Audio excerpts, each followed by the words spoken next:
In the two articles, The Historical Marker Database and the Forgiveness Foundation, Aurelia Browder is introduced. Aurelia Browder, having been born and raised in Montgomery, Alabama, contributed to the Montgomery community by being a nurse, midwife, seamstress, businesswoman, and housewife. However, she did not complete high school until her 30s. Graduating with honors from Alabama State Teachers College in 1956, she was inspired by a professor to become involved in tackling the injustices of the transportation system. By being all these things for the Montgomery community and then being the lead plaintiff in the Browder v. Gale case, Aurelia Browder most likely was highly recognized during the time for resistance to Jim Crow segregation in the transport system within the Montgomery bus boycott. Aurelia Browder was a woman involved in a Montgomery bus boycott. She was the main plaintiff in the Browder v. Gale case, a court case deciding if segregation on buses was legal or illegal. The lone figure myth is one where a single person by themselves enacts social change without assistance from others. However, we don't know much about her because of the lone figure myth pervading the public consciousness. The idea of one person standing against injustice, like Rosa Parks and Martin Luther King Jr. In the Learning for Justice article on Aurelia Browder, it states, most versions of this desegregation story begins with Rosa Parks' courageous stand and end with the Supreme Court's ruling, often failing to mention the case or the names of Browder and the other plaintiffs. This may be because Parks's case was a criminal case, which would garner much more attention as it would be more challenging to bring to the Supreme Court. In an article by Learning for Justice, it documents the arrest of Aurelia Browder, the court proceedings, and specific instances of the Montgomery bus boycott as follows. On April 19, 1955, Aurelia Browder was arrested for refusing to give up her seat for white passengers on a Montgomery bus, 8 months before Rosa Parks was famously arrested for the same offense. In her testimony, she reports, she was forced by the bus driver to get up and stand to let a white man and a white lady sit down. 3 other plaintiffs, Mary Louise Smith, Claudette Colvin, and Susie McDonald, had reported similar mistreatment. The cumulative effect of these demeaning, wretched, intolerable impositions and conditions, as boycott organizer Joanne Robinson referred to them, inspired Montgomery's black community to begin developing plans for a boycott that eventually began after the arrest of Rosa Parks. On February 1, 1956, she served as the lead plaintiff in the Browder v. Gale case, filing suit in U.S. Federal District Court challenging the constitutionality of Montgomery's bus segregation statutes. All 4 women testified to their mistreatment on city buses, while the city argued that it had been enforcing the laws as written. On June 5, 1956, as Browder v. Gale challenged the constitutionality of a state statute, a 3-judge panel ruled in favor of a 2-1 decision, stating the enforced segregation of black and white passengers on motor buses violates the Constitution and laws of the United States, specifically the Equal Protection Clause of the 14th Amendment. The city immediately appealed the ruling, sending it to the Supreme Court for review. In an appeal on November 13, 1956, the U.S. Supreme Court unanimously affirmed the federal court's ruling in the case of Browder v. Gale, resulting in Montgomery city buses becoming desegregated on December 22, 1956.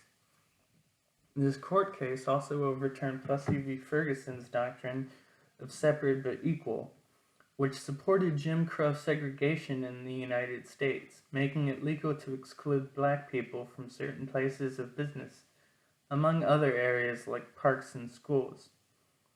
The boycott continued throughout the remaining months of 1956, capturing attention and igniting passions across the country. Black citizens were finally participating in a mass direct action movement to resist Jim Crow. This mass action from the black community shows that it was not just one person making the change, but numerous black citizens, discounting the lone figure myth.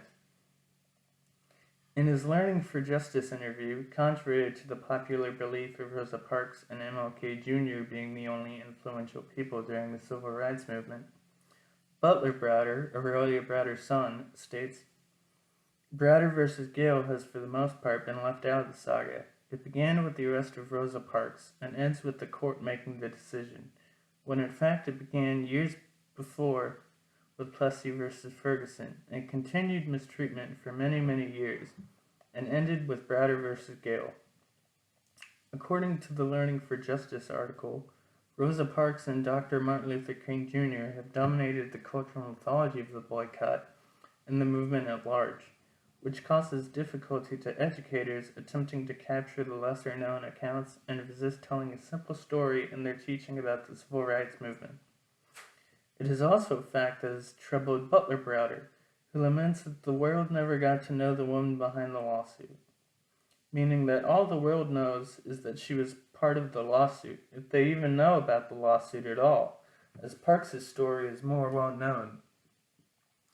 According to the Learning for Justice article, for students studying the movement, the knowledge that the boycott was the carefully planned and meticulously orchestrated work of thousands of largely unknown activists is, in and of itself, a revelation, and has the power to build understanding of the difficult process behind social change.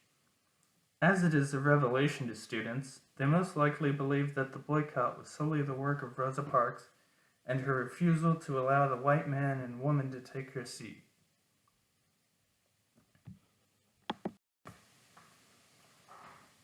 Aurelia Browder's attitude in response to the intimidation she faced shows that she was an important part of the Civil Rights Movement, as she would fight for what she believed in and not be deterred by incessant harassment or threats of danger and violence, even to her children.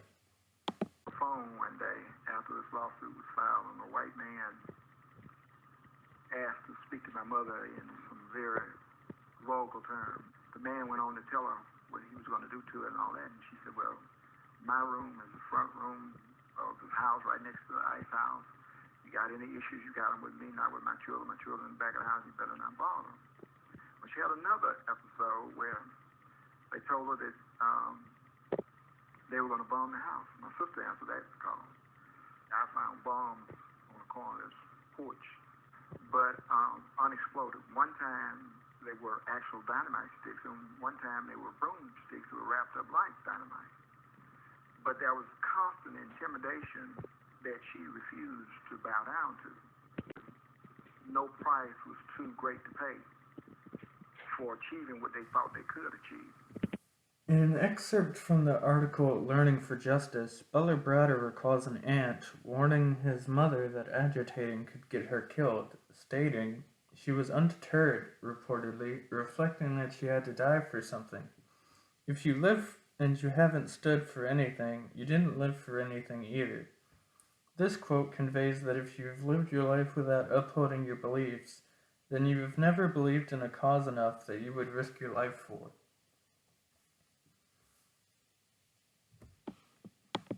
If it's worth teaching, it's worth teaching the whole story, not just a portion of it. The part you leave out may just turn out to make your story a lie. I'd like educators, teachers, just average Joes to know that a woman who at the time was not a college graduate, who was no different than any other person, decided she'd make a stand and make a difference. What Butler Browder means here in his interview is that regardless of your social standing and education, you can still make a difference in the world simply by desiring to make a change locally.